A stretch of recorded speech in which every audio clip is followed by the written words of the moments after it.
Okay, so now that you have your basic setup, I'm going to go more into detail with the tools and actually starting the sculpture. So we've got our armature and we've got our clay here. So I want to show you this interesting looking stuff. Essentially what it is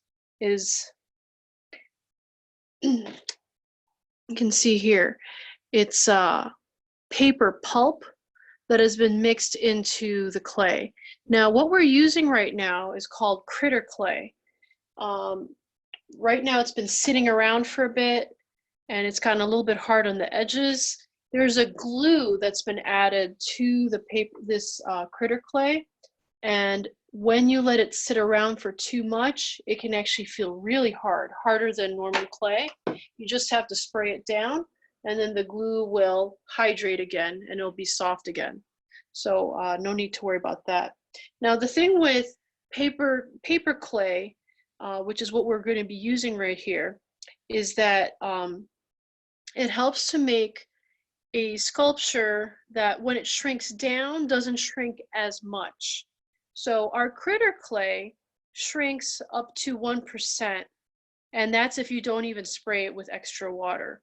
So we don't know how much your sculpture is going to be shrinking over time, especially when it totally dries out. And that would be the final stage of your sculpture, is to allow it to totally dry out. So in order to make sure that there's the least amount of cracking on your sculpture, I highly suggest, actually I say just do it, okay? That you make your own paper pulp if you don't already have it in your package with the rest of your clay. It's that really nasty looking gray lumpy stuff, okay? If you don't have it and you need to make it yourself, it's very, very easy. You just have to get newsprint paper, okay? That's newspaper. So it's like the thin stuff. You could even use newsprint for figure drawing, you know, for your art lessons. Cut it up so that it's like in thin strips, then shred it up or cut it with scissors, right? So that you have pieces that are about this big. Then you're going to put it into a container, fill it with water, and then afterwards you can pull out the pulp, squeeze it, and either use it as is, or you can put that paper pulp with the water into an old blender and then blend it in the blender, and then you can have this much finer texture, okay? If you can't do that, then just soak the newsprint till it becomes very, very soft in the water, then just kind of mash it around, you know, mash it around, maybe use a fork or something to kind of cut it up some more. And then, you know, pull it apart with your fingers and then squeeze out that excess water, and then mix it in, fold it into your critter clay, and then make so that you can make something like this, okay? Hopefully you see how there's pieces of paper in there. This should help you, if it's nice and soft and it's worked in really well, it should feel really good, and it should help you to prevent cracking, okay? So when it comes to, so you're gonna have that, and I want you to have probably, let's see, like 2 cups worth of that, all right? In the beginning too, on your armature, I'm gonna want you to apply just the pulp, especially in this section right here, and then in this area, maybe a little bit here in the thigh area, okay? And a little bit in the head area and the neck area, okay? But after that, then you're gonna use this, so that's just plain old pulp, right? Then afterwards, you're gonna use this paper clay, okay? And then once you get to be closer to your final forms of the figure, you're going to use just the pure critter clay, okay? So, yes, so I wanted to mention something. You know, obviously not everyone's gonna have a wire cutter to cut up their clay. If you need to cut it up even smaller and you don't have an extra knife on hand, you can always try some dental floss. You'd be able to cut off smaller pieces like this. You know, try that. Otherwise, just use a butter knife. Okay. So, all right, back to the armature. I just want to go over your preparation of your ruler. So I had mentioned that you actually should have a ruler with you. So this one is pretty nice because it's metal, and you can see this is actually from our classroom. So we've got the centimeters and then the inches on the top, right? You see how I've placed this masking tape. So it's thin so that you can see through the tape and you can actually identify what the numbers and measurements are. But I haven't covered the edge. That's so that very, very clearly you can measure out exactly where all your measurements are. You should have all of your converted measurements, which are giving you 1/4 life size. So I would like you to, first of all, just put in all the notches first, okay? All the notches first. You should have all your converted measurements and putting all the notches first.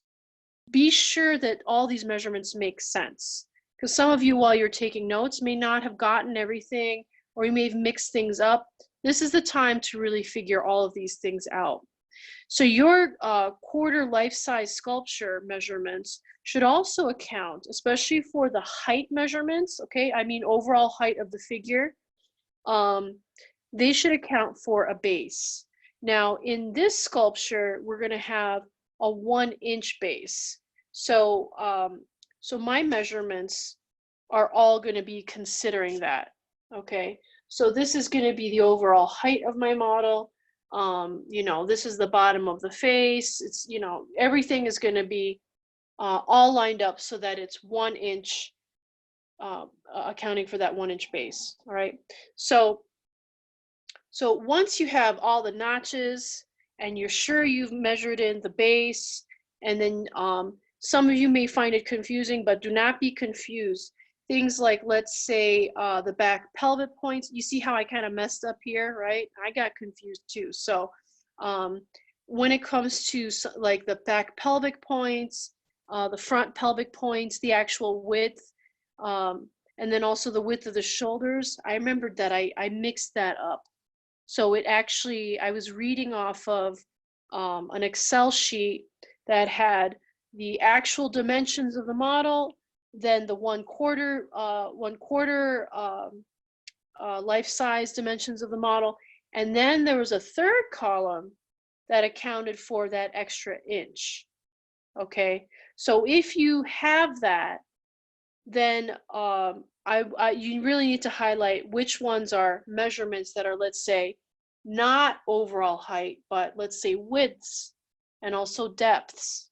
Okay, you don't want that extra inch. So get all this stuff straight, get the notches out straight, be really clear in your head that all this is working, and then afterwards you can write down the actual descriptions. Okay, once you have this, you have a really handy tool. You can pretty much just hold this up to the sculpture at any time just to check any measurement. It's a really great setup. Now, we don't have calipers. I didn't give you calipers for your little toolkit. So here I have, these are actually twisty ties for baggies, okay? You know, like trash bags and such. So twisty ties, little baggy ties, are actually pretty thin metal covered with paper. So I actually took 3 of them, twisted them in a spiral, and then folded them at the center. So you can use this as calipers. Now, when you do a measurement, you see how I just squeezed it a little bit more? Okay, you see how I'm letting it go? You see how that's way too wide? So when you squeeze this together to get your measurements, it might take a little while for you to figure it out. You really want it so that when you hold it without squeezing it or letting it go, right? It's just at neutral. You can really get the exact measurement there. Now you see the side of the baggy tie, you can just rip off the paper right here at that tip, so you have a very precise wire that can get absolutely precise measurements. So when you're working this small, you really do want to have something that is very precise. You can also use your armature wire, your 1/16 inch armature wire, and do the exact same thing. So when you cut out the armature wire for your hands, okay, that you're going to attach to the armature in the end, make sure, try to leave some left over to make yourself some makeshift calipers. Okay, so this is actually pretty easy to do. You don't have to buy calipers because we're working at such a small scale. There's really no point in buying something like that. Now, if you can get toothpicks, that is excellent, because then once we start making the pelvic box, the rib cage, the head and such, you can use these to place on your various reference points of the body. And in that sense, you create these pinpoint marks in space. And then you can start to really think, as you turn the sculpture, think three-dimensionally and think about the placement of all these points. So this is actually a really nice option as well, which is using a pin. You want to use stainless steel sewing pins. So if your mom has them around, this is great. It's really nice because the tip is incredibly fine. So when you put it into your sculpture, you're not going to be creating a big old hole. So this is the difference right here, okay? You're not going to be creating a big old hole in your sculpture and disturbing the details, but also the head of this pin is really nice because when you put the plastic bag over the sculpture, this is a round edge, which will not puncture through the bag in the way that maybe a toothpick would, okay? So toothpicks, you gotta be more careful when you're putting the plastic bag on and taking it off for storage. So remember, you gotta have your plumb line, okay? I believe all of you have it, but just in case, you can see that this is just simply a nut. I mean, you could even use your keychain and just tie a piece of string to it and it would make a plumb line, okay? So not a biggie. Now I wanna go over some of these tools with you. Obviously, I'm a sculptor by trade, so I've got a lot more tools available to me. There are multiple sculpture websites and stores around the country. I like to use places like Sculpt Nouveau and Sculpture House because a lot of times they'll have even Italian-made tools. This one right here is from Taranti's in Pietrasanta, Italy. It has a very nice, you see this like toothed edge, okay? So it's very fine and it's very good for raking the clay and making very consistent surfaces. This right here is more for rolling on top of the surface of the clay. This is a tool that we have been using at the school. So here you have this kind of more like knife point. It's very good for cutting and incising lines into your sculptures so that you can get a clear sense of placement of muscles and tendons and also proportions, okay? So it's good for sectioning things off and putting lines of symmetry and such. Here we've got this flatter end. Now all of you are going to have various tools. So it's really about knowing how to use them. Just think that the shape of it, okay, will dictate how you can move your hand to roll or let's say incise and cut or let's say, yeah, I think it's pretty much rolling and then incising. That's most of the types of actions that you're going to be using. So this right here, being such a small tip, is really good for modeling small and intricate areas, okay? I don't want to go over every single tool I've got. I mean, I'm just going to give you a general idea. So this right here is a loop tool. It can also be used for cutting and also scooping areas out. And this right here, this end, I actually find to be quite nice, a nice shape for modeling clay. So once again, you can roll it onto the clay.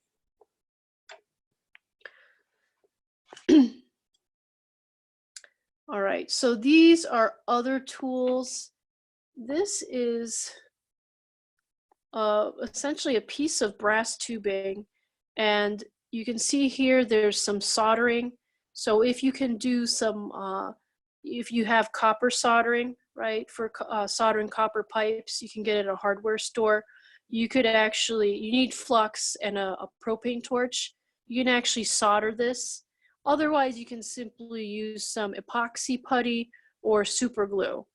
You can get pieces of piano wire, bend it into this shape, and then shove it into the tubing, and then glue it in place. Okay, so it's pretty simple, and this is really good for passing over the surface of the clay and creating consistent forms. This is another loop tool. Okay, once again, it's for scooping things out. This is one of my favorite tools. It's from Alec Tarantes in England. The tools that you have, you can literally shape either with a metal file or with sandpaper. And I already teach you how to form your own tools. This I find to be a really good shape. Okay, it's very nice. You can go like this, and you can roll, make contact with the clay, and then roll and push on top of the clay, and it works very well. So you can also change the roundness of your tool. So this is a little bit more like a U shape, and the other one is much straighter. Okay, so this is good for doing other types of movements. Here I have your sculpture tools, and these are much larger. You can see, right? You can see that the point of this is much larger. So for some of your tools, you may want to have one that's a large end, and then maybe here you might want to sand it down and make a smaller tip that's going to be more like that tool right there. Okay, here you can see I even used a wooden coat hanger. You see the central screw right there where the hook used to be. I cut this down with a knife and then sanded it down. And then this is really good for getting larger. Here we go. Here's the profile. Larger areas. This once again is a larger tool. Okay. This one I doubt you're gonna have, but I just thought I'd show it to you. I really love this guy. So this is a big one. This is more for life-size sculptures. Okay, so it's a big version of this first tool that I showed to you. And now for the makeshift tools. So some of you may want to have something like this. It's ugly, I know, but it's gonna be useful. So it's a broken knife. You see how the handle broke off? It's a broken steak knife. So this is really good for doing this kind of texture where you're scraping across an area and you're trying to get it more consistent, but it's also putting ridges in it. Okay, so you get a sense of directional movement. You'll see later on that this is going to create lines on the clay. So I put this here, this duct tape here, so that it fits my hand very well. Now, if you have a bigger hand, you may want, you see this, you see how this finger's going out? You don't want that. So if you have a bigger hand and your fingers extending all the way out here, just put the duct tape even farther down, okay? And then that way you have a nice little handle, okay? Now, some of you will want to use the tip of this, or you may want to protect yourself from the tip of this. So it's up to you. I put a little cap and just wrap some duct tape on the end so that I can just use this as a scraping tool, okay? Now, some of you may want to use this kind of knife for drawing. So let me, oh my gosh, hang on.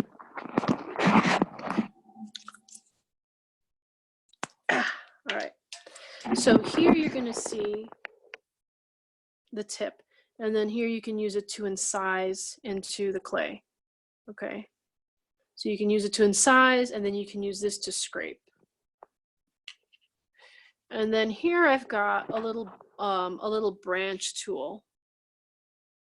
Okay, it's better if it's a straighter branch. You see how this kind of curves a little bit. When it curves, it can slip in your hand a little bit more. But you know, sometimes beggars can't be choosers. So if this is what you got, this is what you got. Okay. All right. So I'm going to start sculpting. Now I'm going to rotate this a little bit so that I can see it better. So I'm going to be looking at this image here and then that sculpture. Okay. So first off, I'm seeing that, okay, this actually could be lifted a little bit more. I'm going to leave it like that, but if you can, I'd like it so that your eye level, once again, is going to be at mid-height of the reference photo, and then also the sculpture. Okay, so I'm going to use some of this paper clay. I actually don't have the pulp right now, so I'm just going to go straight with paper clay. I prefer that you go straight with pulp, but if you can't, then just use this stuff. So I'm going to start. I just want to get a sense of things, okay? So we've got the right pelvic point here. So it's way up here, actually. So I'm going to put this clay right on here.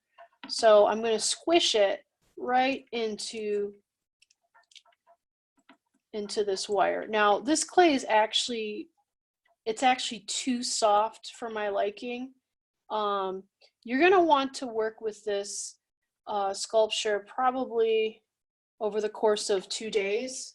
So because my stuff is too wet, I'm just going to fly with it. But once you have this, right, if you have clay that's too wet, you got to wait around and let it stiffen up a little bit. Now we're going to get this mass of the sternum. So you see here, belly button's at this height, sternal notch, okay, the pit of the neck is all the way up here. So I want to get this all the way up here. All right, you see how my arms are all lower than this height of these heights of the shoulder, so that's fine. Okay, we're going to get this here. We're just getting an idea of all the heights, and we're using either straight paper pulp or paper clay to start that off. So here we're going to have the height of the head. Well, this is super goopy. Okay.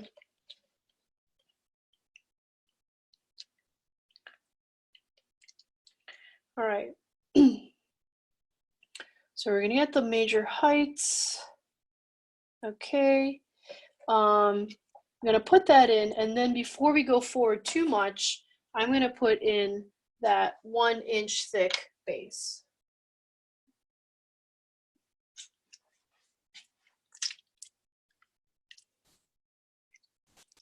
So you can pretty much be working along with me. Once you have the ruler and everything all set up, it's really a go.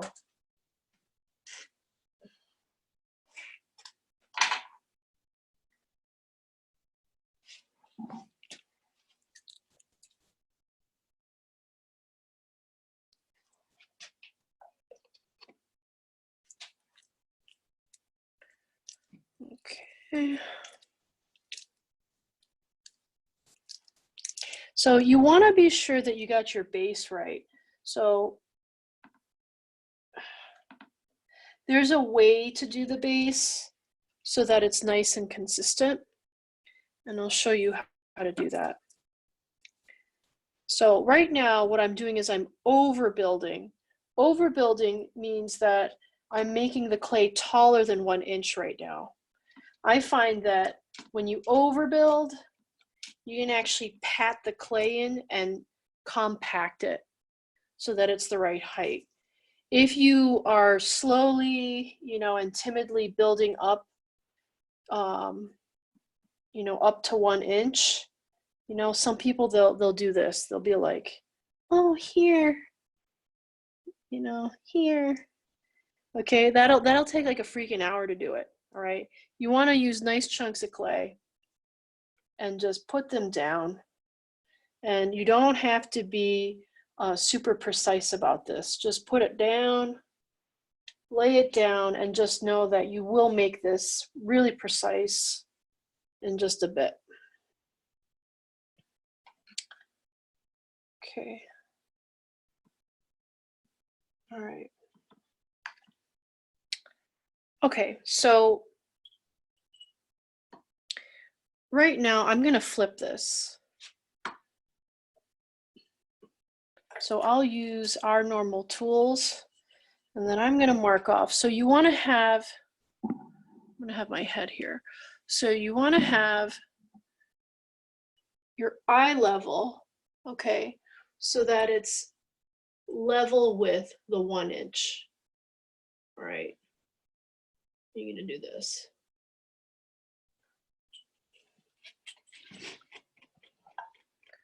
I'm going to rotate this.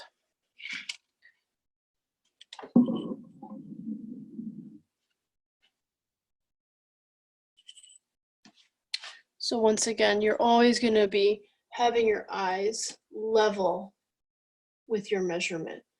You don't want to be looking from above, right? Because especially with measurements, that's when you freaking get out of perspective and then it's all over the place, okay? So you want to get this part right, because everything else, all of your measurements, all of your sculpture is going to be reliant upon this base being very precise. Okay. All right. So you're going to mark it out. Now, some of you will have something like this knife, and you can actually go and slice straight across. So you're going to be, you want to make your marks frequent enough so that when you place your knife in, you can just continue that line.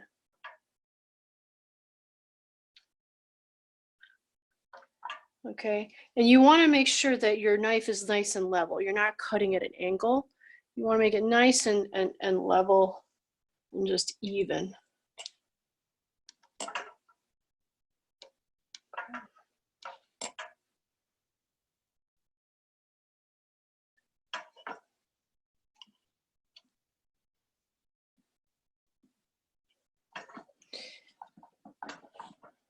All right, so once again, you don't want to dig in deep like that. If you go a little bit like this, like making like more like a rounded hill, even that might be okay, because then you can do this. So let me show you. So if it's more like a little hill, all right. Okay, let's say that this is all like the correct 1 inch height, right? So as long as you get this edge right, that is your guide. So you can do that. You can scrape this across, all right, with the tool, and then use that to make it nice and even. Or you can take your larger edge of the larger wood tool, you can smack it down, or you can slide it across. Okay, but you see how this clay is moving around? Be sure that you stay more towards the center of the base. Okay.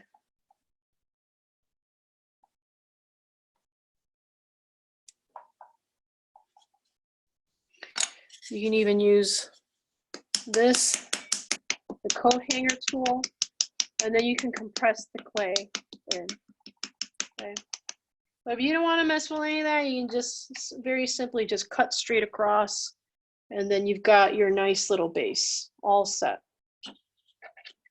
All right. So just finishing this up. So really you can be sculpting with me in real time, because this is, I know this is slow as hell. Sorry guys. This is what this is what it means to do impromptu video lessons at the drop of a hat. Okay, so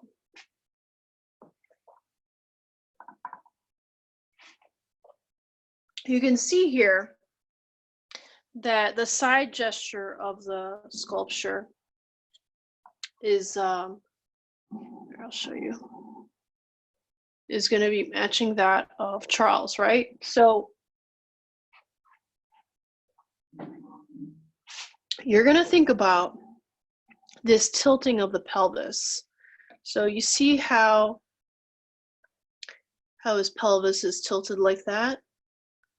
Okay, so you're going to be creating a pelvic box that's slanted like this. Okay, now we have the measurements for all these heights, and so it should be pretty pretty straightforward. So oh dear goodness, we don't have the height of the back pelvic point. Well, we don't care. We're just going to go for it anyway then. Okay. All right, so I'm going to smooth out my paper clay. Come to think about it, I'm just going to add a little bit more onto the rest of the body.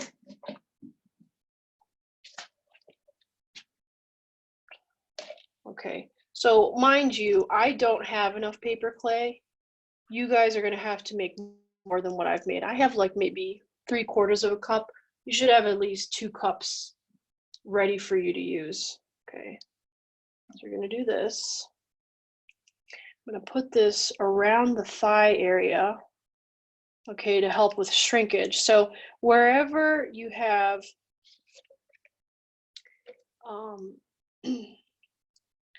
okay, so Charles has incredibly thin ankles, so I want to put a little bit here to help with shrinkage, because this is actually going to be a place where there's a lot of shrinkage that's going to happen.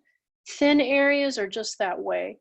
It's that way with ceramic sculpture, and this is like no exception. Okay, ceramic sculpture, and I mean just like I actually meant to say functional ceramics. Okay, so we're just gonna cover this up, because these areas, okay, when this clay starts to shrink, it's gonna shrink this way and then it's gonna shrink that way. So it's gonna want to create a crack right around here. Now, most likely it's gonna be inevitable for a little crack to happen, but if you take this preliminary step of coating everything with the paper clay, you will have much less cracking. When you get to the stage where your sculpture is done and you're drying it out, you want to just dry it really slowly, and that'll help reduce cracking. But in the end, there's going to be a little bit of change, so you're going to have to add more paper clay to fill in those cracks. So, I mean, that's just what we get, because we're trying to skip the step of making a ceramic sculpture, and really clay is always going to shrink. It's very hard that you're not going to get this shrink. The only kind of clay that won't shrink is oil clay. Okay. I'm going to put some on the shoulders too. And then I'm going to put some on the neck. So once again, you shouldn't be having such goopy stuff, but if you do, this is fine too. Okay. Now, if any of you guys want to dry out your clay a little bit so it's not so goopy, you can leave it out on a plastic sheet and just let it air dry overnight. If it, or, you know, you could even get a piece of drywall board, mask the edges off so you don't get like plaster mixed all over the place. And then you can place your more liquidy clay on top of that and then just dry it out. Okay, so got all this. I'm going to put a little bit in the belly area. So, okay.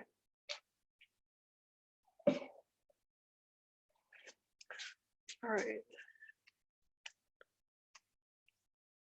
So now, ooh, look at this. This is actually useful too. So we've got a little bit of paper towel. I'm using this to soak up that paper clay slip, and then I'm going to use it to even wrap up this belly area.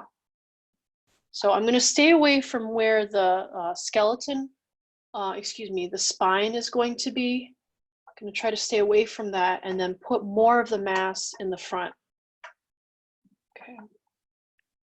So this will also help take up some of the space and then also help with shrinkage. Okay. All right. So now I'm going to start coating this. So let's say this stuff is a little more firm, okay? I'm just going to keep working. Really, you should wait till this part is firmed up if you've been working with more liquid clay. But for the sake of the demonstration, I'm going to keep moving forward. Okay. So the reason why you want this first layer to be more dried out when you work on top of it is so that the moisture in the clay has evaporated, and that way you're going to get less shrinkage. It's going to be closer to the scale, to the thickness it's going to be when your sculpture has been all dried out.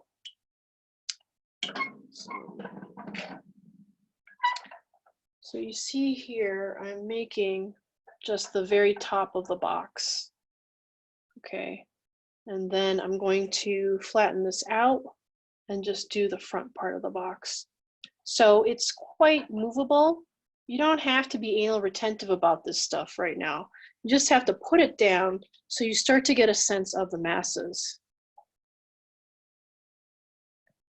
And it's really important that when you make this pelvic box, that the front and back corners are super sharp and really defined.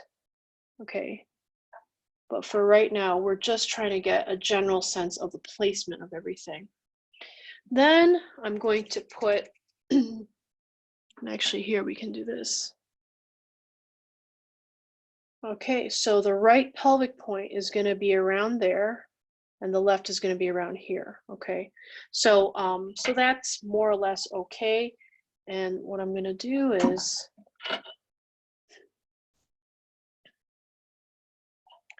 I'm going to lower this.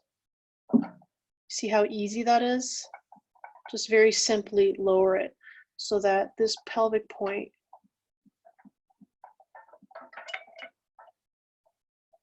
is going to be at the right, these pelvic points will be at the right height. So I'm going to just kind of leave it there for now. I'm not going to do that much more, just for now, okay? And I'm making sure that this is kind of tipping, it's kind of moving back like that, okay? So that we can create Charles's sway back. Now, I'm going to put the sternal notch. Now, what you can do is draw that in right away.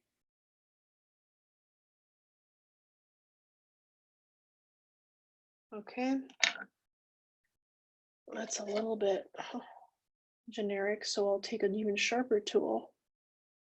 All right, so when you use a nice sharp tool, your mind becomes even sharper. If you're using a really blunt tool, your mind is like fuzzy, right? You feel like you don't really quite know where anything is. So we're just going to get a general idea of where stuff is. So that's around the bottom sternum.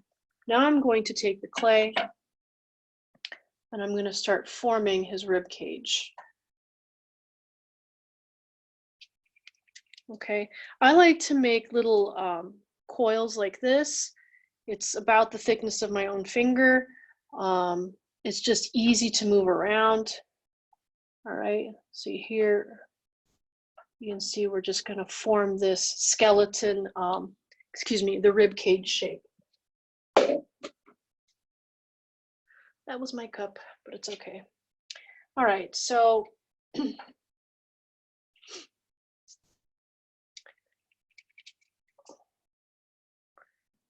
going to make this frontal area. So you see how I'm flattening this out. You're going to flatten this out here.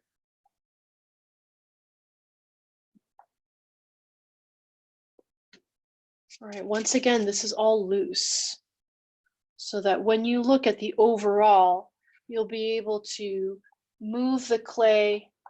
You can push it in and compress it, right? You can also, you can flatten it. You can flatten where the front part, okay, the front part of the rib cage will be. So you can do things like this, right? So you can get the actual tilt of everything, you know, keep it loose. I'm going to turn it so that you can see the side view. You can see it looks like a freaking zombie, right? Flesh falling off the skeleton, right? So we're just going to continue with this. So you flatten the clay, which will help you already start making the side plane of this pelvic box, okay? See how I'm just wiping this knife across? It's creating a nice flat plane. Now I'm going to add some clay to this rib cage area. So I told you that with the sculpture base, you want to use big chunky clay, and then you can cut it down and it's really easy, right? Well, I found that with the figure part, it is a little bit easier if you can work with smaller pieces. When people just mass on ginormous chunks of clay, what ends up happening is that whatever drawing and whatever sense of placement they have, they just absolutely destroy it. So it really helps to kind of add smaller pieces at a time, do it gradually so that you can get a sense of where everything is placed, and then get everything to correspond with each other, right? And then that way, you have a very in proportion figure. Okay, some people, they'll put like this massive head and a big old rib cage and a big old, you know, ginormous legs. And then afterwards it's like, then what did they do, right? You pretty much have to cut it all off and then start all over again. Okay, so we're gonna get some of this head too. Okay.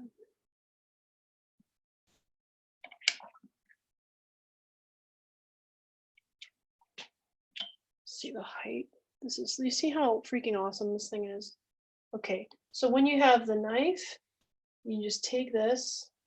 You can see that it's too high. You just very simply just tap it down. Okay, not a big deal.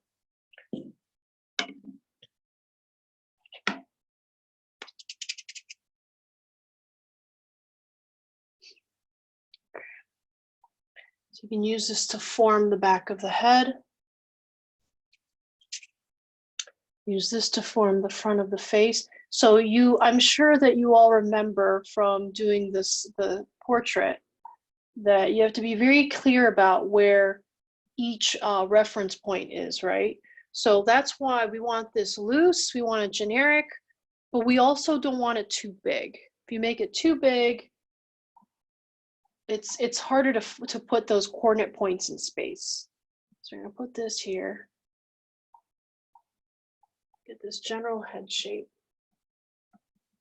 So Charles's head is actually a little bit, it's a little squarish, okay? All right, you can see here. So when you do this head part, you really need to have the photos of the portrait, okay? So we're gonna put a piece of clay that's gonna be for the chin. You wanna figure out the forehead is. This is a time when you can even start, you know, to put things like that. That'll kind of help you remember. No, he's not a unicorn. Okay.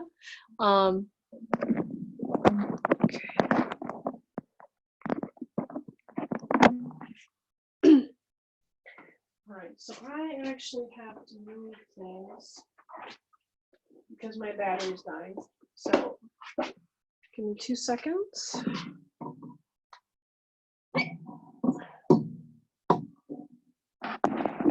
I hate makeshift. This is it. Okay. All right, so back to it.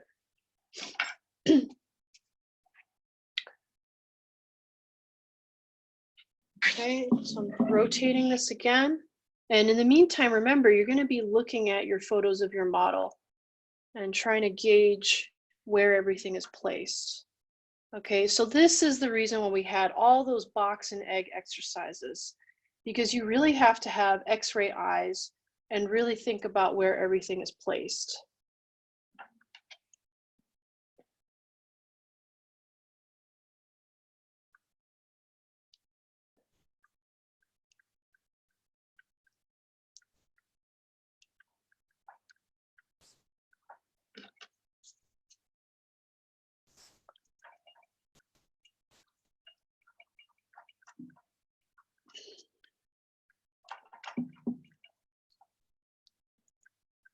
All right, so I'm just forming everything right now.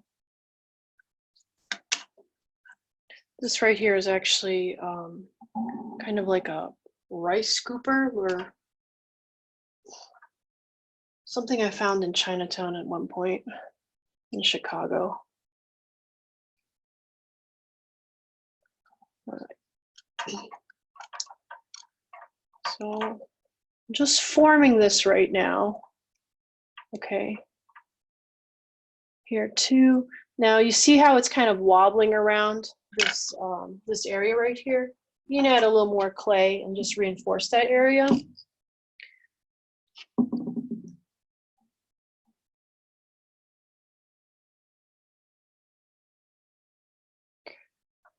So just put a little bit right here. It's the lumbar area. Okay. So you don't want this to be poofing out.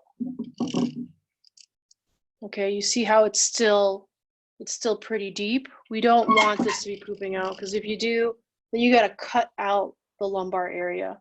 And once again, we're not doing that. So what I'm teaching you is essentially additive sculpture. All right, additive is when you add the material. Subtractive is when you're carving things out. Okay. So I just stabilized that pelvis area. Now we're going to get the sides of the head. All right. I believe it's the parietal protuberances. Okay, so that's the sides of the skull, right? That's the overall width of the entire head. Okay, so you can wipe. You see how I'm kind of wiping and sliding the clay, all right? When the clay is harder, you might want to roll. Okay, so you're gonna roll. See how I'm rolling? All right. When you roll, you can really control your forms. When you're hitting, that's more for areas like the base.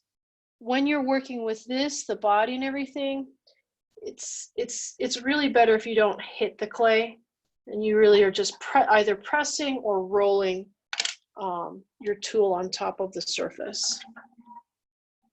I'm going to make this a little bit more even.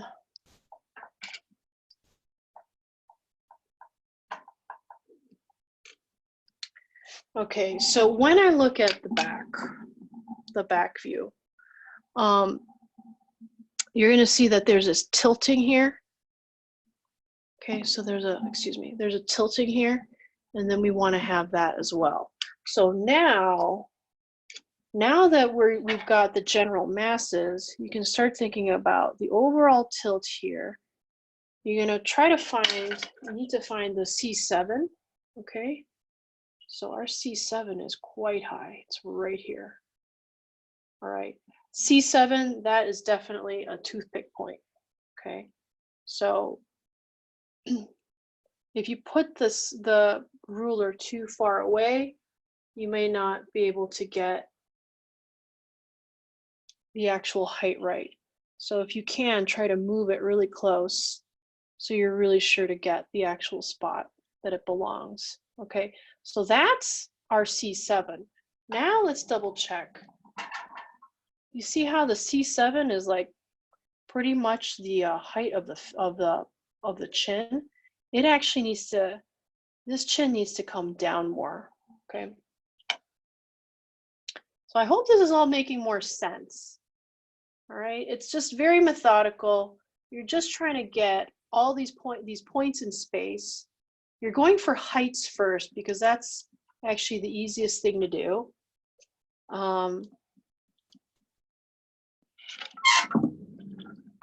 You're going to begin looking for gesture. Okay, so you're going to use your tools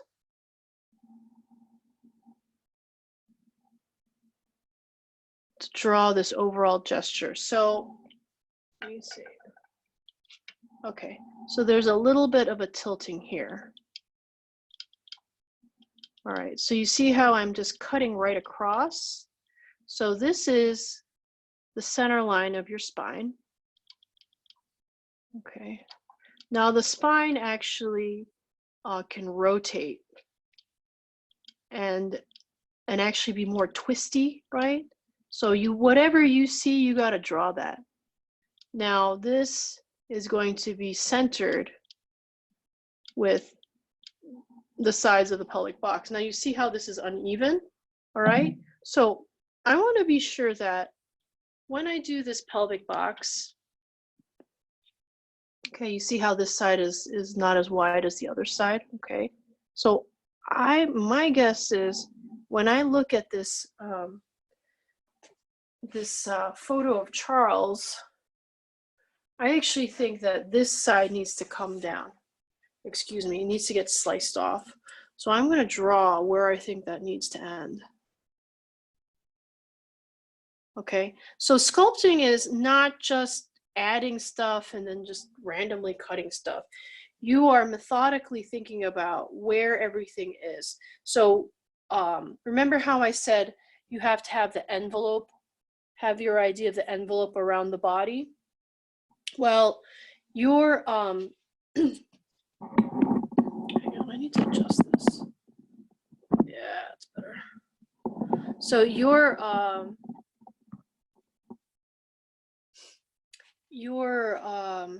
excuse me, your overall envelope is how much of a shape that this entire body is taking up, right?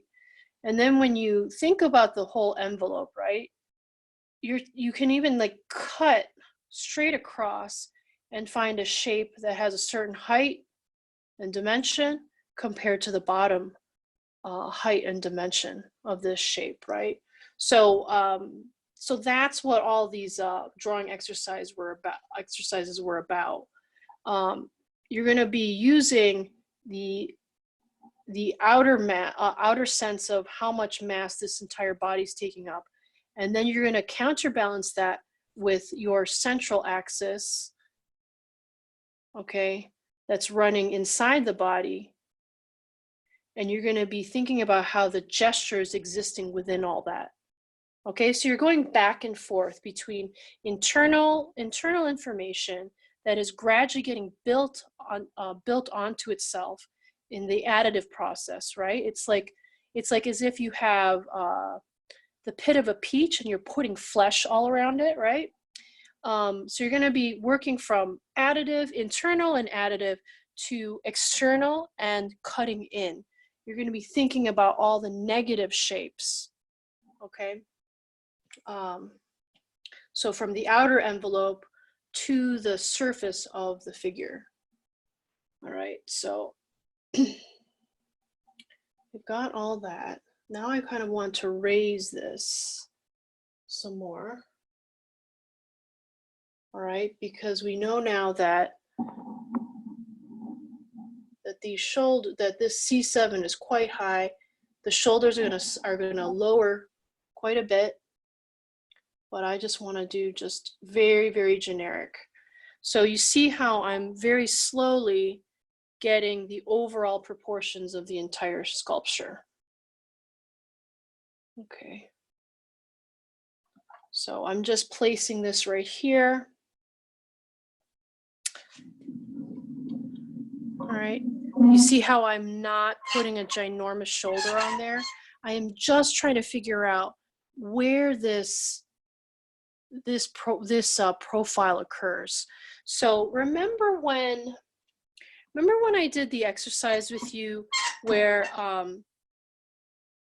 I think it was with the model. So like we put a piece of tape along the line of the arm, and then when the person rotated their forearm, you could see how that line shifted, okay?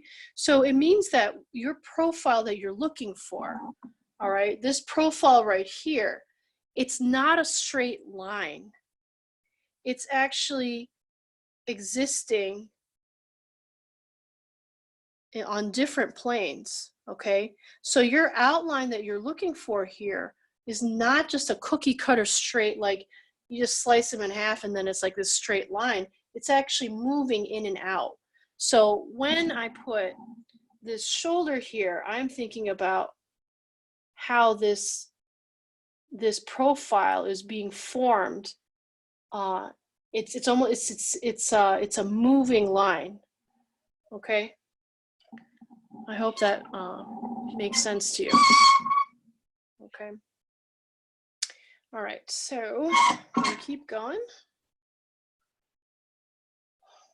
I'm gonna start adding just a little bit here, okay? Because I know that you guys need to see a little bit more flesh to really understand everything. So we're going to put some of this thigh.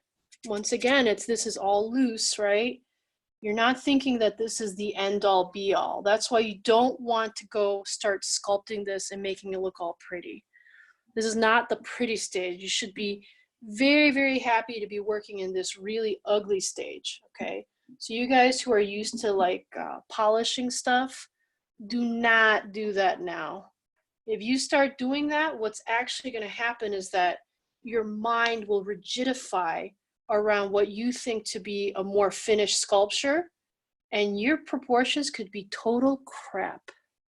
Yeah, I said it, crap, okay? So we're trying to avoid total crap, and we're just trying to get the general idea of everything. So I'm gonna place the feet as well. Okay, really generic and not big, all right? Once again, we are not going for big and massive. We're just putting just enough info so that you see how I'm putting this clay here, and it's oriented in a certain direction, okay? I put the front part of the foot just so that I can think about where that's pointing, and then I put where the heel is, okay, back here. So this is gonna help me think of just the orientation of the foot. You can do the same thing on the back here, okay? And I put some of this little knee right here. We're only thinking about orientation right now. So I'm thinking that the knee is gonna be pointing out that way, okay? Now, when it comes to this other leg, it's gonna be the same thing.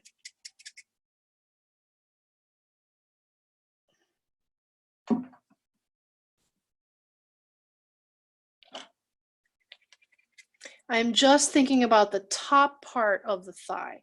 So I want you to put your hand on your actual thigh and feel where the pointy part of the thigh is. So I know that sounds really weird, but let me see. So it's right here. You're gonna put your hand, you're gonna cup it right on the thigh, and you're gonna feel where the topmost point of that is. And then that's where you're gonna place your clay. Okay. The topmost part, the part that's going to be sticking out the most, is more externally located. Okay, so you actually have to do this No, I'm not watching you, but you better freaking do it. Okay, that's all I gotta say.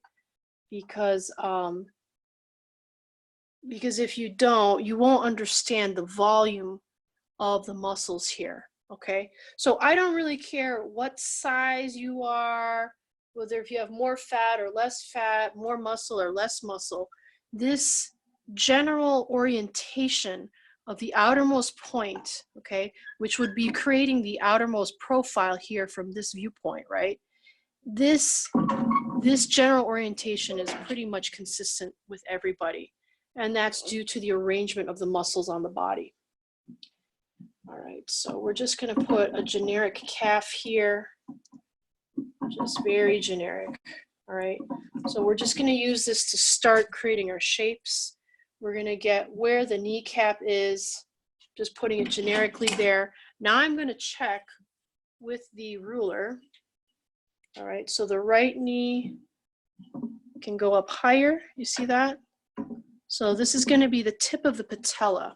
So in this case, when I measured out, okay, so you see right here. So this little pentagram, it's an upside down pentagon. Oh my gosh, we're not doing magic here. We're talking about pentagon, okay? So this upside down pentagon, which represents the major points of the patella, okay, the kneecap, this is where, this top part right here, that's where I put the height of the knee. So we're going to say that that's where it is, okay? So once again, you're going to keep your eyes, you're going to lower your head so that it's eye level with your measurement, okay? That way you make sure you're not having visual distortions. Okay, so we're going to leave that there. And that's going to be our generic knee. Okay. All right. So we're just getting the very, very general shapes. So, so we're going to look at this area right here, and that just going to put a touch of mass there because we do not want to go too far forward. We want to settle this placement and that placement. So the placement of these three masses, the three major masses of the skull, the rib cage, and the pelvis. So we're going to finish this off. Now we've got a very generic idea.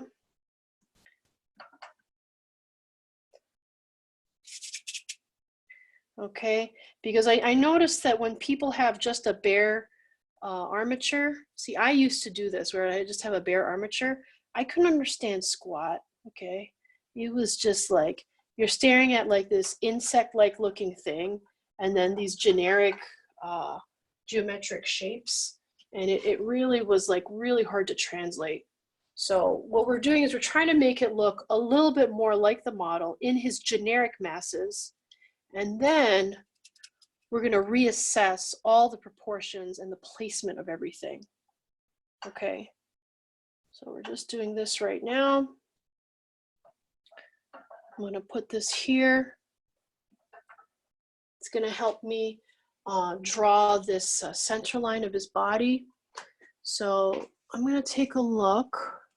So you actually, this is something you haven't been seeing, is that you should be looking at your photo, then flipping your eyes to your sculpture, photo, sculpture, photo, sculpture. You should be going back and forth like this constantly, okay? Because I'm sure you've noticed in your drawing homework that I pretty much am butchering your homework because a lot of you, the majority of you, and I'm sad to say, do not have a great sense of proportion, okay? So you really need to work on this. And the only way to understand proportion is to actually look at your reference. It's called magical, all right?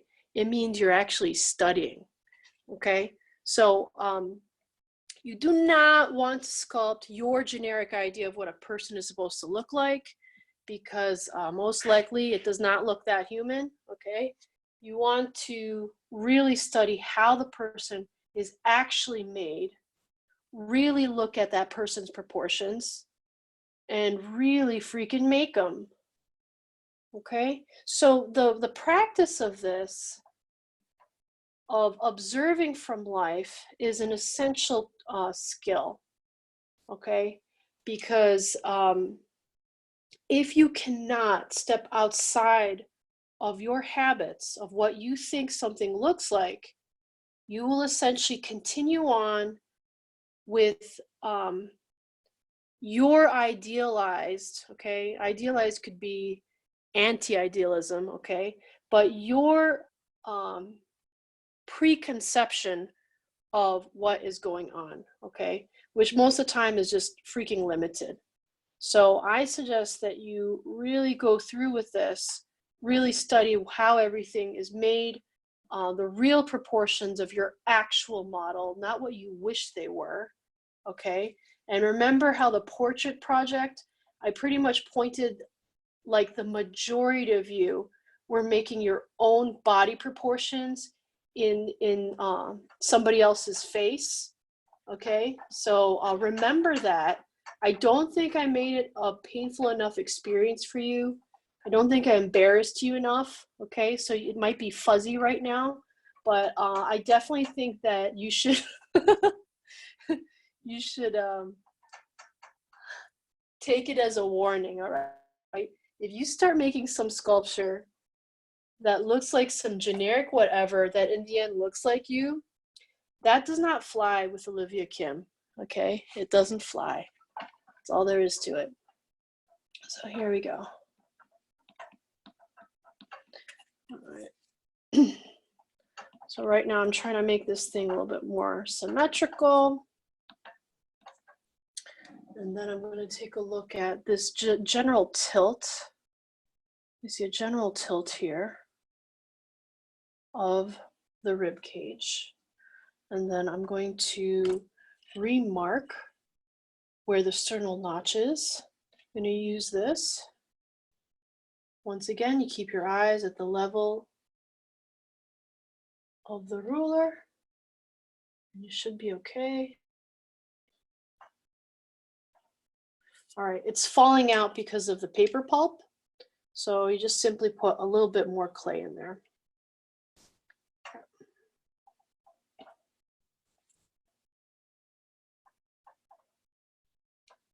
So remember, we're making things a little bit thinner right now. We're not doing an exact width at the moment. We're just gonna get all this, the gesture and the general proportions in. Proportions meaning the general widths, the general heights, the general depths, okay? I do not want you to like fill it all in right now. This is our preliminary part of the sculpture, and it's actually one of the most important phases, because if you do not get your gesture and your proportions right, you will be sculpting what we would say in the academy, a piece of poop. Okay? And we don't want a piece of poop. We want to really capture life. Okay? So now I'm going to rework this pelvis. So I'm seeing that. So I'm using this knife as a straight edge. Okay? And I'm seeing that this is underbuilt. So I'm going to put a little bit more clay here and then build it up to that mark that I put down. Okay, so you saw how the clay moved around when I was pushing it down. So definitely you have got to remember that you cannot presume anything in sculpture. You have to recheck all the time, because you are working 360 here. You are not working 2D where you can like put a bit of smoke and then a little butterfly that's flying by so that no one can see your mistake, okay? Here, you gotta do the actual thing, get the thing to work in all 3 dimensions, and it's called real work, okay? But once you can do this, you will learn how to be so exceptionally thorough with your work that whether if it's 2D or 3D, when someone looks at it from any angle, they'll say, oh my gosh, that thing looks alive. All right. It's the people who think that they can just schmooze by and just create a nice little cute surface finish, you know, and put some smoke on there that make these really kind of generic looking things that a lot of times look pretty rubbery. Okay, rubbery meaning that if you don't have a sense of real structure that has been checked from all angles, essentially people will subconsciously be able to see that there's no underlying skeleton. And if there's no underlying skeleton, what does that mean? Gumbe, all right? So we're trying to do something real here. Okay, so here. All right.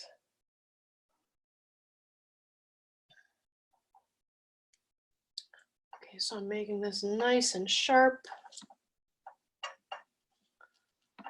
Okay, right now I'm not caring what the placement is for now. I just want to make this nice and sharp because I know that once I get my ruler up here, I can just easily push that clay down.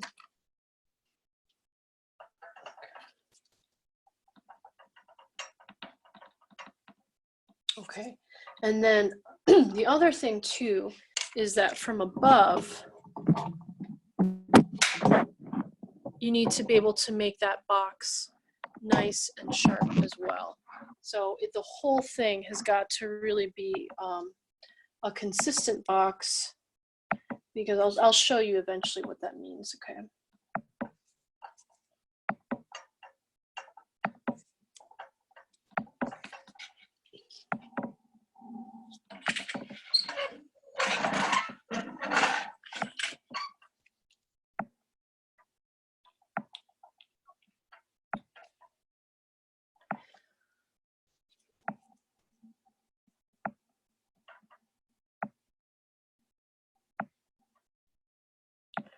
Okay, so before I do the final cut, because this is my visual sense of where that pelvis should be, I'm going to check the actual width of the pelvic points.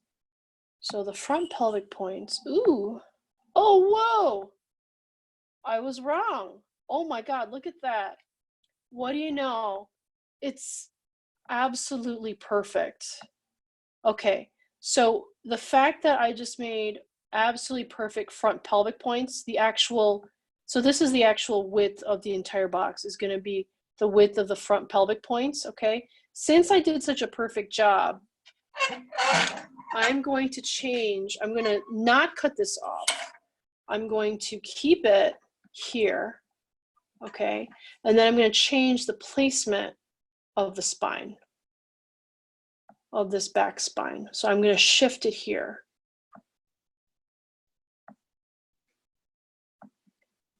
All right, and then I'm going to also shift the placement of the rib cage. Now, as long as the placement isn't too far off from the armature, it's fine. If you're seeing that this is going to be like way off to the side, you have to move everything over so that everything will fit around the armature. But since this change is not that dramatic, it's fine. Okay, so we'll leave that there. And then we'll move the neck over a little bit. So you want to be sure, see I'm touching the side of the armature here. You want to be sure that you're not going to have that armature sticking out.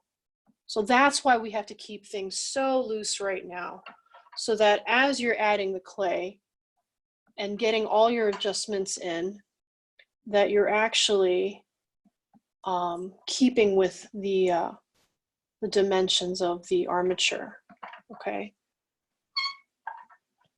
And then even then, if it's something sticking out and you've just gone too far, fine. But it's not nice to have like a piece of wire sticking out of someone's neck. I mean, well, I know for some of you it is nice, but for this part of the study, we're trying to avoid that. All right. Okay, so that's settled. So we're gonna get this, Okay. Now you see how the box is a little bit wobbly and stuff. Make it really straight. Okay. And then from the side, you have to be sure that it's very, very straight as well. Reason being that you want to have something very, very symmetrical so that when you start putting flesh around this, you know exactly where to put it. If you have a box that is like all over the place and like wavy and stuff, what happens is that your flesh will be added on and it'll be wavy and misplaced. Okay, because in general, there's this symmetry of the body and you want to maintain that as much as possible. Okay, so I'm going to, so now that I know that my front pelvic points are perfectly placed, I'm going to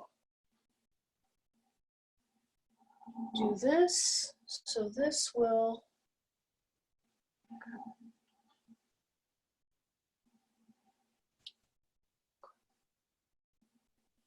so this will be the center line of this pelvic box. Okay. I'm going to do that. I'm going to double check the height of everything. Okay. Ooh, right pelvic point. This is way too low. Okay, so I'm going to raise this up. So right pelvic point meaning the model's right pelvic point. You understand, right? It's not going to be your right. It's going to be the model's right. So we're going to pull this up. Okay. It probably sank down because this interior clay is too soft. Okay. I'm going to lift this up.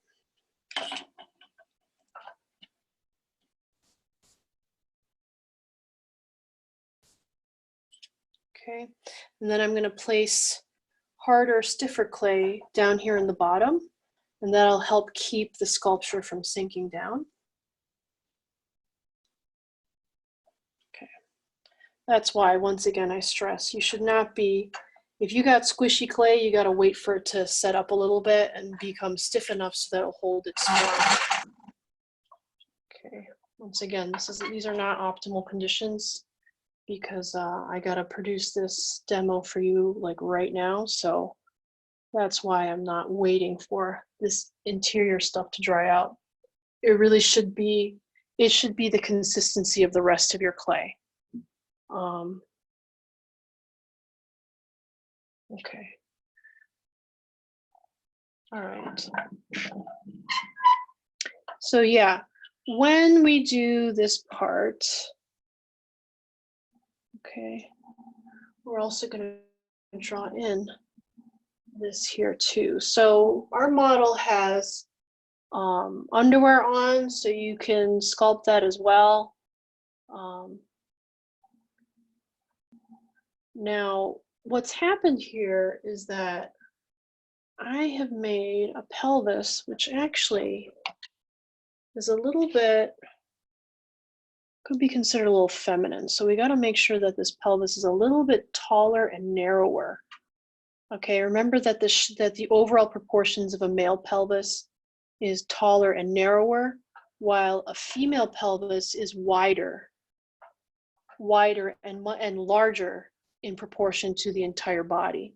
So we're gonna lower this so that it looks more like a male pelvis, which is longer, taller, and narrower. So let's see, there's also the pubic bone. So our pubic bone is here. Okay.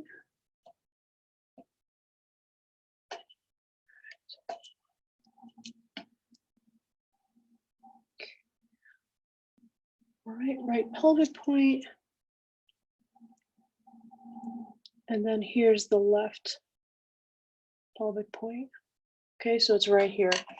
So we're going to tip this a little bit.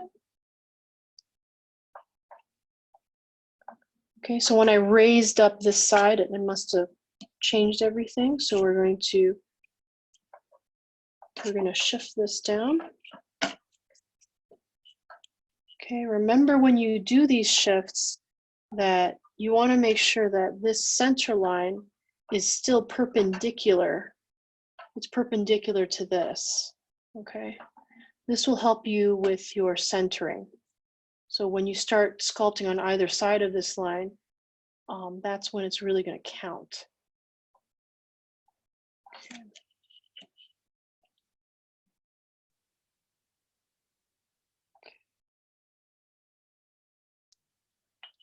All right. So you either can slice it or you can pat it down. It depends on the consistency of the clay. So if this clay that you're putting on the box is nice and soft, you can just pat it down really gently. If it starts to deform, then you've got to press it in. Press it in and cut it in and then press it in. Okay. Let's double check the width of these pelvic points again. So, okay. Yep, still practically perfect. Just a touch more here. Okay. All right.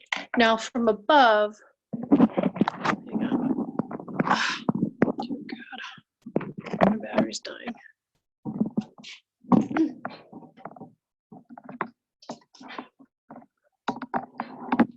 Okay. So from above, you're going to see, I don't want to pull out the cord again. All right.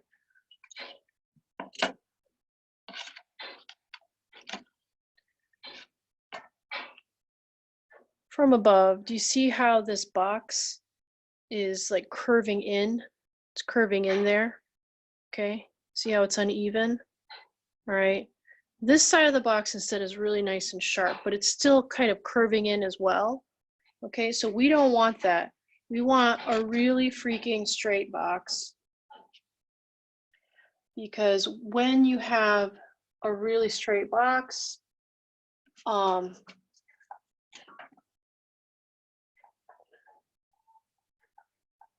you can see that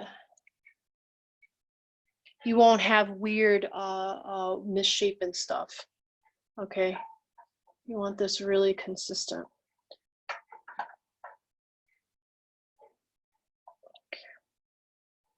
All right, so I'm going to turn this. Finish this off. Okay.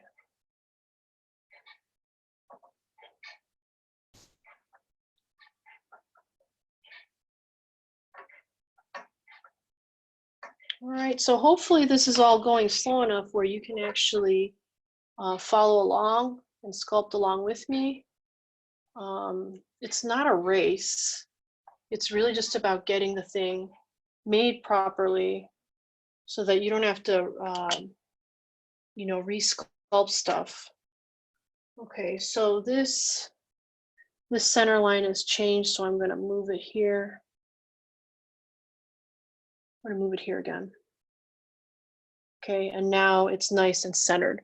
That's why from the sides you have to have an absolutely straight box so you can figure out exactly where this is. Okay, the other thing too is that when you look at the center line, you're going to be looking at, you're going to be checking where the pelvic points in the back are. So in relation to that, so let's see. Back pelvic points. Okay.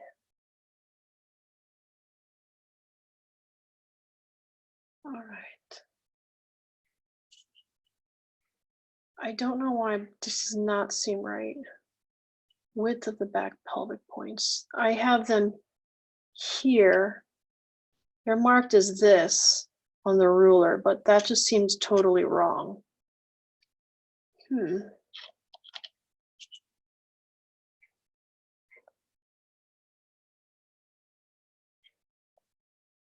Oh, okay. So that's an old marking.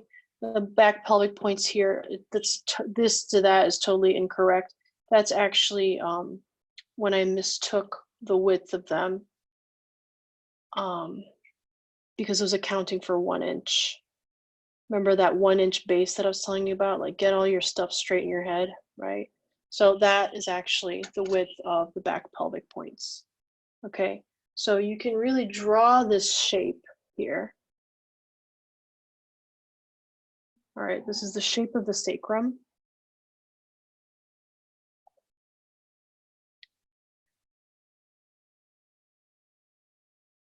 Okay, got this.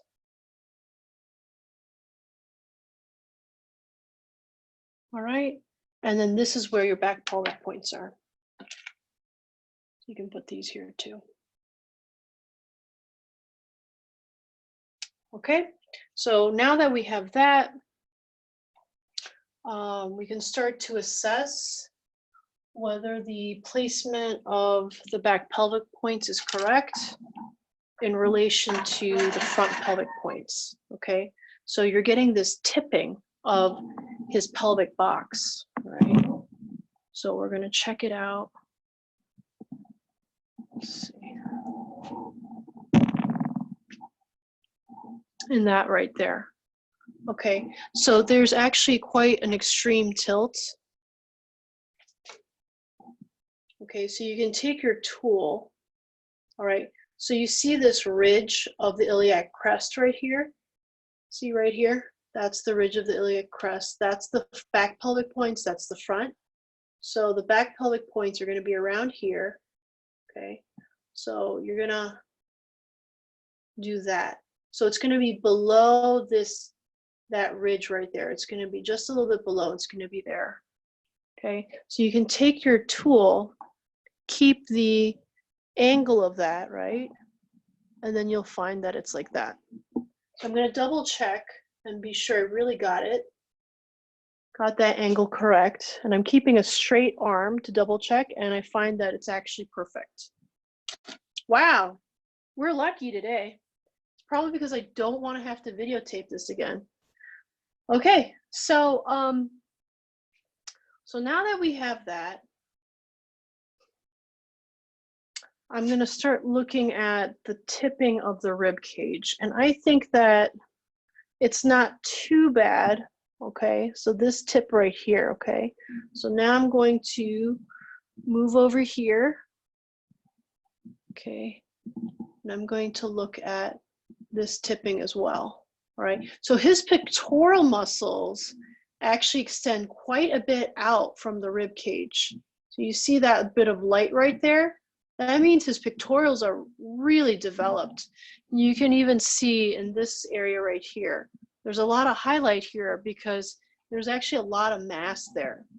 Okay, so you got to look at the details of your photos to be really sure that you understand where the form ends and begins, because right here is where the rib cage is. Okay, so I'm going to put a line, create a line with my knife. I'm going to draw in like that. Imagine that's where things are, and you find that actually it's pretty good. Okay, so it's like that. So we have a lot of luck today. Okay, so now that we've got that, right, you're going to see that my legs are quite lumpy. They're actually too lumpy, especially in this front area right here. Okay. And then now I'm going to start going for where the head is placed. So the head, I'd have to say gesture-wise, is looking kind of wooden. All right. So I've got to add more mass back here. So I'm going to just put some generic mass, which will define the generic scapula area. Okay, so it's going to look like this. All right, we're going to get that in. So you can get some of that generic mass. And then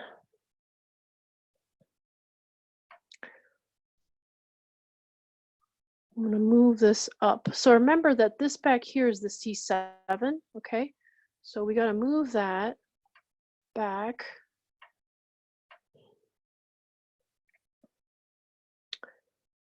And then we're going to move this forward a little bit, okay? So I'm gonna push this forward a little bit. So mind you, as you move things around, you have to double check that height, right? Once again, we do not want to presume anything. So this whole thing of sculpting is it's quite intense. You can't get lost. And if you do get lost, you got to recheck stuff again so that you have a very clear mind about exactly where everything is and where you're actually at with the sculpture. So I always suggest that when you put clay down, you always put it down when you've made an observation. And once you've made that observation, then you recheck that observation. You don't want to go too long without rechecking. If you do, what happens is that you can get lost. All right, so I'm looking at this photo right here, and I'm looking at this belly. Okay, so I want to start putting that gesture of that belly there. Okay, so we're going to put a little bit here. Now, mind you, the abdominal area is not this cute and perfect center line. It's actually two rows of abdominal muscles on either side. So we're going to remember that and just do this. Okay, so I just want to show you. You can see right here, 2 rows of abdominal muscles. You can see right here. So we're placing this area right here. We're trying to get the profile, and at the same time, we're trying to get the actual arrangement of those abdominal muscles. Okay. So if you feel your belly, you're going to feel that there are 2 sides. Okay. Some of you, if you tap your belly, you're going to feel like there's 1 side, 2 sides. Some of you, it might actually be more round, and it'll be less discernible. But just know that with our Charles, he really does have 2 sides to his abdominal area. All right, so we're just going to place this here and just start to begin to form it. Okay, we do not want to go overboard. We're just going to start. Okay. So there's the, let me just double check where the pubic bone is again. So the height of the pubic bone is way up here. Huh. Okay, so it's way up here. So that must compensate. That must be because of the tip. Okay, so we're going to have the pubic bone up there.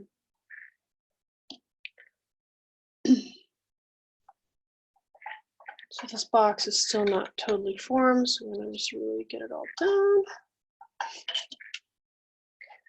And then I'm going to start to form some of this belly area. And then I'm going to stop. Okay, so I see that there's some forms here, right here and right here. So I'm going to just put a little bit of that there. Okay, but then I'm going to stop. Okay, because I don't want to overbuild. So we're going to do this, get that belly-shaped area, or at least start to get it, and then once again, it's all generic, okay? You do not want to smooth this thing down and make it look cute and special.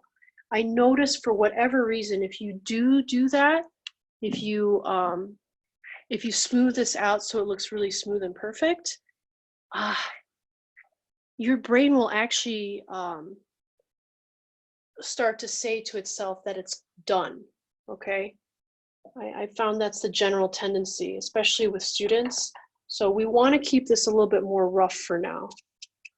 Okay, so now there's the sides here, okay? So if you look at this model right here, you're going to see that this part right here comes up. So we want to continue the iliac crest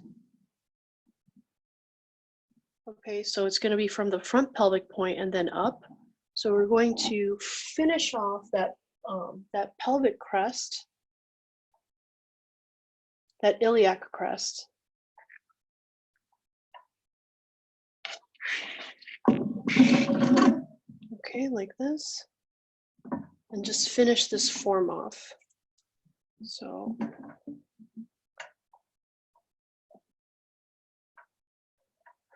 I'm actually pushing this back.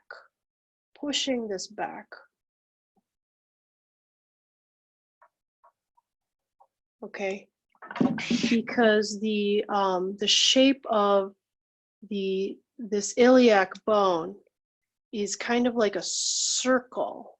Okay, with so I'm going to move this to the skeleton again. So here you can see that this bone, this pelvic bone, sorry about this, is shaped kind of like almost oval-like, but do you see where it's widest here? Okay, I'm going to take the phone. I'm going to show you what I'm talking about because you really have to see it from above. See, this is why this freaking sculpture stuff really has to be done in real life. Okay, hang on. All right. So you see how from above, it's got a flat edge to it.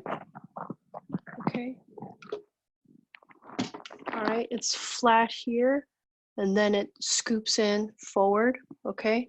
So you want to get that sense in this sculpture.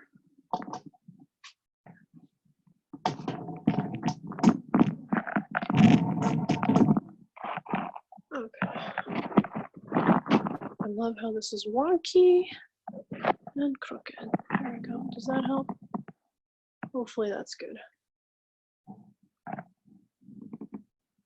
Okay.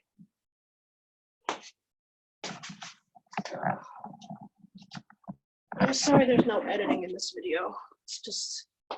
It's just life, okay? It's just life and we're dealing. Jeez.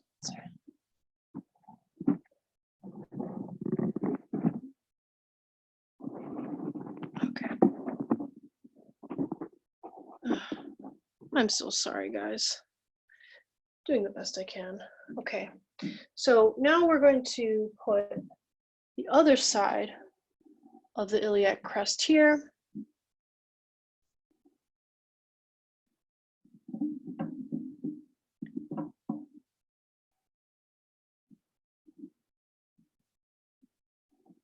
All right.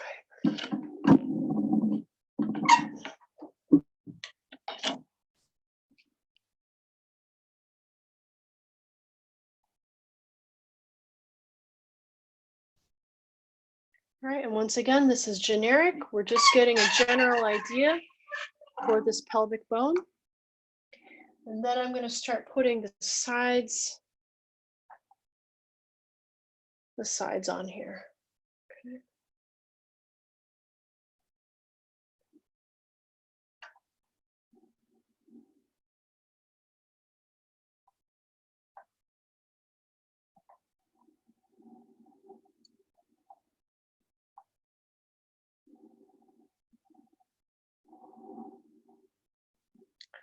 So his sides actually come out wider than this pelvic area. On a female, you're going to find that this iliac crest, which is obvious on the male, is actually going to be covered with a fat pad.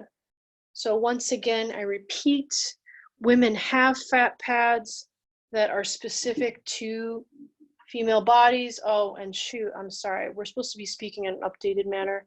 Please excuse me, guys. There are people announced female at birth or higher estrogen type bodies that will have fat pads, okay, in places that the announced male at birth bodies will not have. Okay, so I'm almost thinking maybe I should use the letter F for those who are announced female at birth, and then M for people who are pronounced male at birth. I think that should be fair enough. Okay. All right, so I just actually changed the orientation of this knee because I see it's supposed to be pointing out more. Okay, so let's look at this. This head is really the most farthest away part of the body. So we're going to actually rotate the face this way. Okay. Oh my goodness, and I've gotten actually off plane with base here. Okay, so, all right. So yeah, we're gonna have the face turning this way.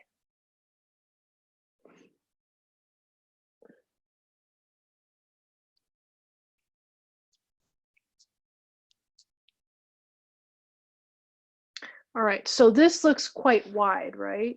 So it actually isn't. It's just that everything is like super skinny right now. Okay, so we're gonna start by, would orient that a bit.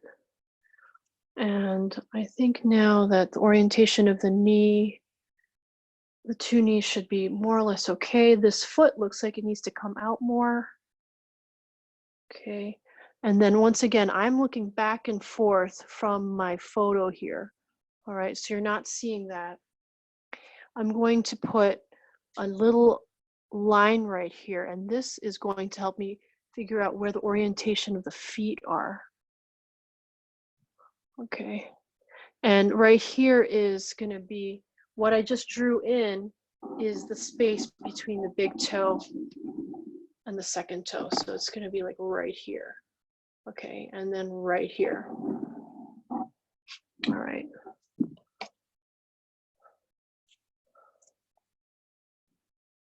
So now I've got another measurement. And let me just double check the overall height. So the height of the head has shrunk down a little bit. So I'm going to add more height to it. That's why he's looking a little bit too short-necked.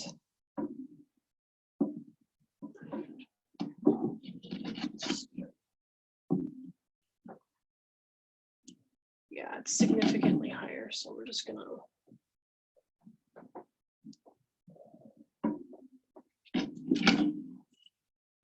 So you always want to use a straight edge of some kind to help you see what heights are. Okay, so it's off by about 1/8 of an inch. So you'll see that in a sculpture this small, 1/8 of an inch is actually quite significant.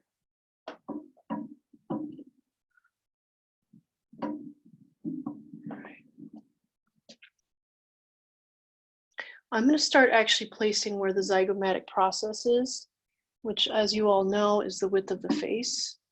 I'm going to start doing that. And then I'm going to put toothpicks here.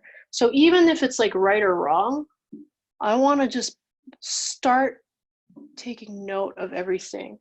That way I can move it and shift it as I need. It's when you're working with like a generic blob of clay, right? That you see how like this generic blob, you don't really know where anything is, but once you put the toothpick in, you know exactly where everything is placed. Okay, so that's why we're doing this. So I'm seeing that this could move farther forward. Okay, and then the orientation of the face is going to be more here. I'm talking about the central axis that divides the face in half. It's going to be more oriented in this direction. Okay, so now we've got all that. Now I'm going to start putting the width of the shoulders. So width of the shoulders is actually, let me see if I can put it up here. Okay, so if you look up here, you see this little bump right here, and then this little bump right here. So clavicle to the end of the other end of the same clavicle. 2 clavicles, right? Those are your collarbones. So from this point, the very end of that, to the very end of the other clavicle, that's the width of the shoulders that we'd measured out in class. So you're gonna use that right now and get the width of the shoulders. Okay. All right, so for this, because it's a rounded form for the shoulders, I'm gonna use our makeshift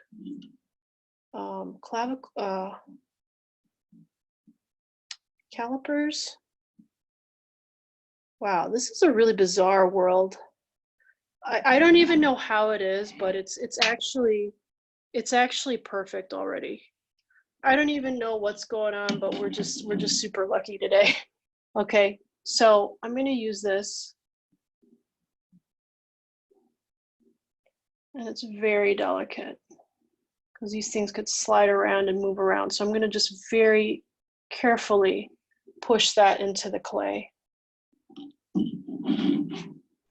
And then I'm looking at this cockeyed sideways, so I'm not sure if this is really the right spot, but I'm gonna at least just mark it right now. And then I'm gonna check for symmetry. So let's see. Right here, and then here on either side of the center line. I'd say that's actually pretty freaking close. Once again, we're lucky as all heck. It's just going smoothly. Okay, all right, so that's the width of the clavicle area. So you'll see that off of the clavicle, right? Then you're gonna have the deltoid. So that's the deltoid coming off of that. So that's the form that's gonna move off of this. So, so definitely this is gonna be wider. I'm gonna stick some clay here.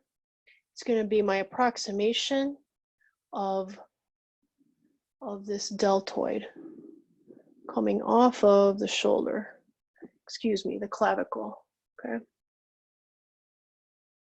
And then same thing here.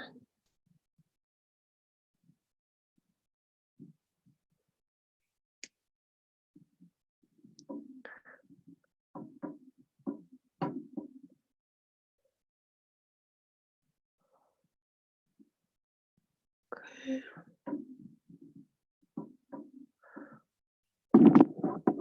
All right, so now it's looking kind of weird, right? Because it's got these weird big old gap between the legs. This is looking really small. So we're just gonna add a little bit more of the masses here so that it starts to fill things out a little bit, but at the same time, not overdo it. We're just placing everything.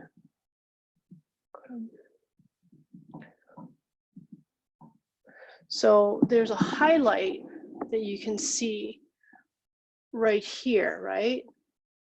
In this area right here. So we're using that to help us gauge a little bit of how the form would read. Now, going just by lights and shadows is actually not the way to sculpt. Sculpting is actually literal. So we're not actually going to be fooled by that and then just start sculpting a ton of stuff and then shining the crap out of it, okay? We're still going to just use it to help us place things generically, and then later on, we're going to place everything back. We're going to start looking at the volumes again.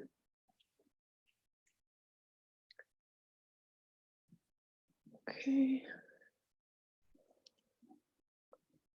All right, so back here is actually the mass of, right here is the mass of the latissimus. Oh, shoot, okay, right here, this little skinny little guy right here. If you look at your packet, it's the latissimus dorsi, so it's this little guy, and it's actually that muscle. It's actually this muscle right here, which is tucking into the armpit. So if you stick your hand back here, well, I know this is a really cute little spot, right? So back here, right? You do this. put your hand here and you squeeze down, you pull your shoulder down, right? You'll feel the muscle of the latissimus dorsi. So on Charles, he's got, look at that. You see how wide that is? He's got a ginormous latissimus dorsi muscle. Okay, so we're gonna put that there, and that's also contributing to the width of his body.